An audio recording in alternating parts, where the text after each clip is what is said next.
Look, I most hated player that I can remember, not because he plays for a team that I hate.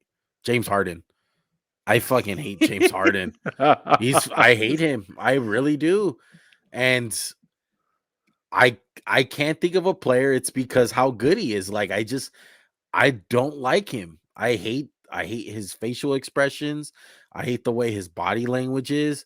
Like everything about the guy, the fact that he quit on 2 teams, like I can't stand him, dude. And I was so fucking happy that Brooklyn beat the shit out of them.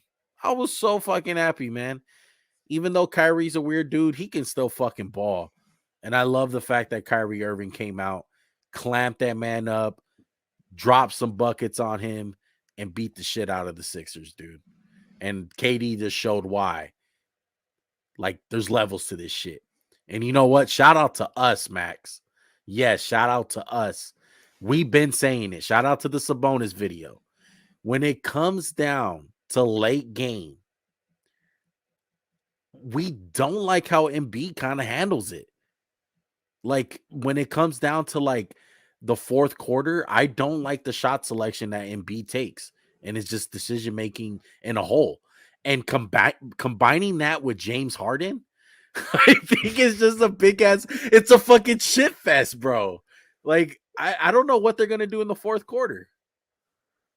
They really don't have a closer. And I know everyone thought Harden would come in, but tell me, when has Harden ever stepped up in a big game? And I think we've done the Harden Yeah, and big game thing, whether it's Kawhi Leonardless Spurs and he vanishes 2 for 10 or whatever it is.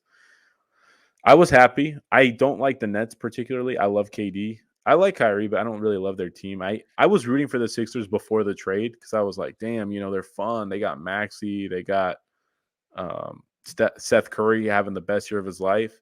But, dude, the Nets came out, like you said. I don't want to overreact to one game because they've looked pretty good. But they came out, and it was kind of alarming. It's like, y'all supposed to play a little up. Like, it's cool if you lose that game by 10 points.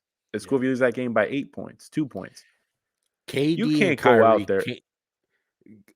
KD and Kyrie came out with playoff intensity Yeah, you can't go out off there and bat. get your ass kicked for 3 quarters, bro.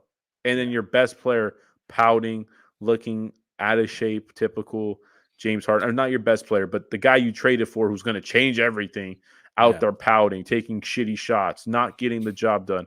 And I yeah. know people, like you said in the other video we're talking about with Amari Cooper.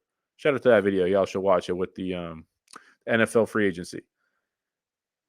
There's going to be guys like, look at his stats. Look at Harden's stats. He Yeah. averages 37 a game. In the playoffs, man, this dude vanishes. Every fucking year he's quit on his team.